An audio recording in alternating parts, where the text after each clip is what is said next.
Aujourd'hui, on va vous parler des différentes incivilités et problèmes rencontrés chaque jour lors du nettoyage des rues de la ville d'Orion. Pour mieux vous aider à comprendre nos difficultés, un clip de sensibilisation a été réalisé abordant les différentes thématiques liées à la salubrité publique. Alors je vais me présenter, je me présente, Jean-Marc Robert, je suis responsable de la régie propreté de la ville d'Orion depuis 3 ans. La régie propreté est composée de 17 agents répartis en 3 équipes. 2 agents de la brigade verte avec des horaires variables, une équipe de 8 agents du matin de 5h30 à 13h et une équipe de 7 agents travaillant à la journée. En matériel, la régie propreté est équipée de 2 balayeuses, une laveuse, une micro-benne lève-conteneur, 3 camions-bennes 3 tonnes 5 et un cachère autoporté avec un Piaggio pour la brigade verte.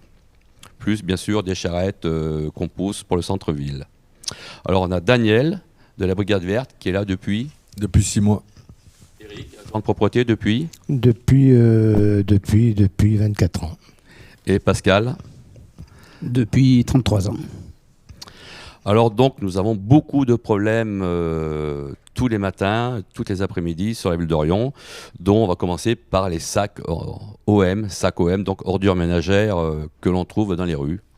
Nous, on a une totalité depuis 6 mois, on est à 9817 sacs ouverts, ce qui équivaut à peu près à 1500 sacs ramassés au mois, en moyenne. Et ces sacs, vous les trouvez où? Donc on les retrouve autour des PAC, et donc aussi il y a dans les rues. Donc on est à peu près dans les rues, on est à 50 sacs trouvés chaque jour, en moyenne, et c'est le minimum. Et vous trouvez que des sacs OM, ordures ménagères dans les rues, ou il y a des sacs à chiens, ou autre chose? Les sacs à chiens sont nombreux, mes collègues vous le diront. On trouve aussi divers des meubles, canapés, etc. Diverses choses, on trouve de tout. Et pourquoi, d'après vous, y a-t-il autant de sacs laissés dans les rues ou à l'abandon comme ça? Je dirais qu'il y a un petit peu un manque d'information, une difficulté aussi à comprendre l'information, les prix, le fonctionnement en fait. Et il y a aussi, pour notre part, il y a aussi les tailles donc des PAC qui sont souvent assez petits par rapport aux sacs que... Tout à fait, par rapport au volume des sacs qui sont laissés sur les trottoirs ou à côté des PAC. Donc Exactement. Ça veut dire que les sacs ne rentrent pas dans les PAC. Exactement. Tout à fait, d'accord.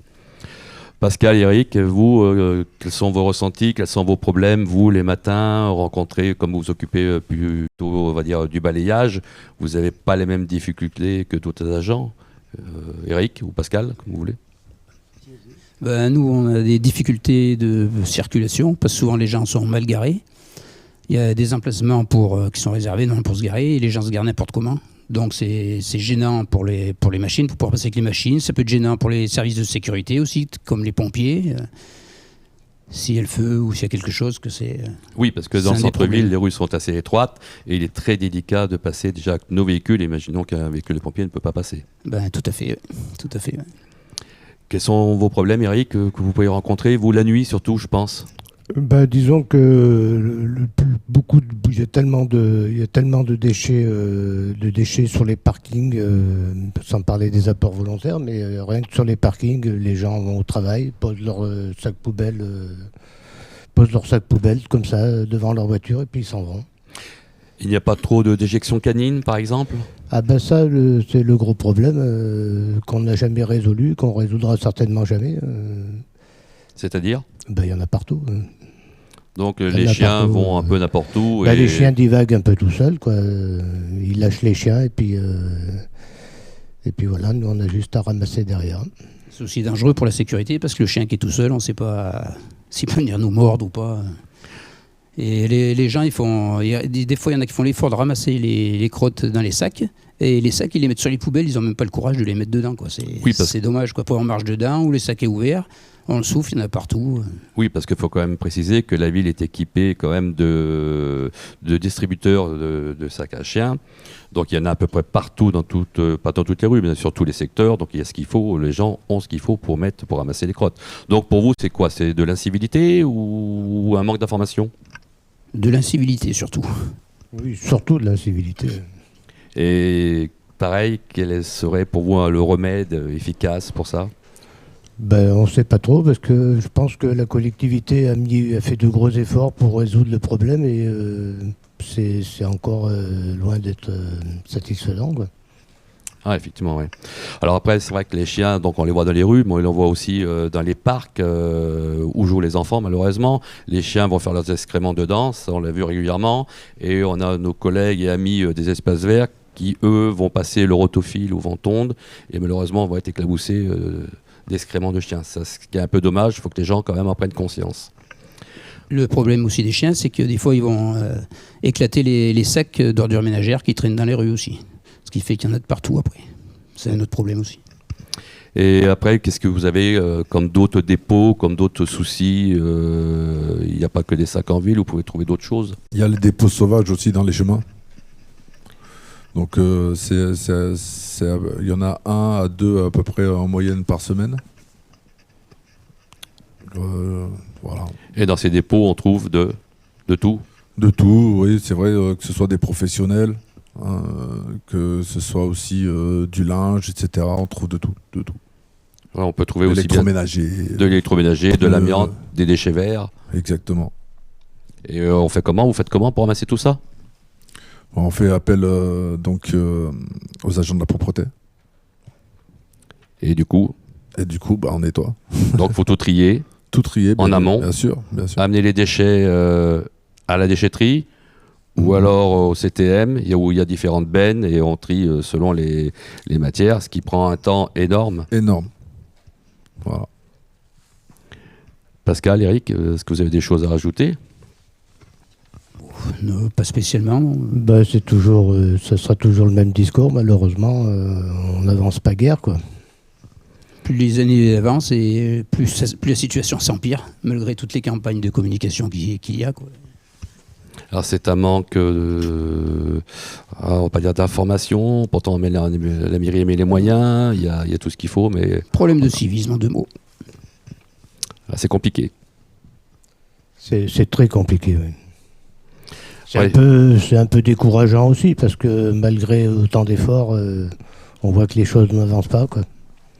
Et puis le service propreté, c'est quand même un service qui travaille dans l'ombre, parce que régulièrement, on travaille de bonne heure, donc on voit pas, les gens vont se lever, ils vont voir les rues propres, mais n'auront pas vu les rues comme elles étaient sales le soir. Oui, c'est sûr, notre travail du matin, il n'est pas toujours perçu. Les gens ne se rendent pas compte de ce qu'on fait ou du temps qu'on passe.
Chaque mois, Riom collecte 21 tonnes de déchets.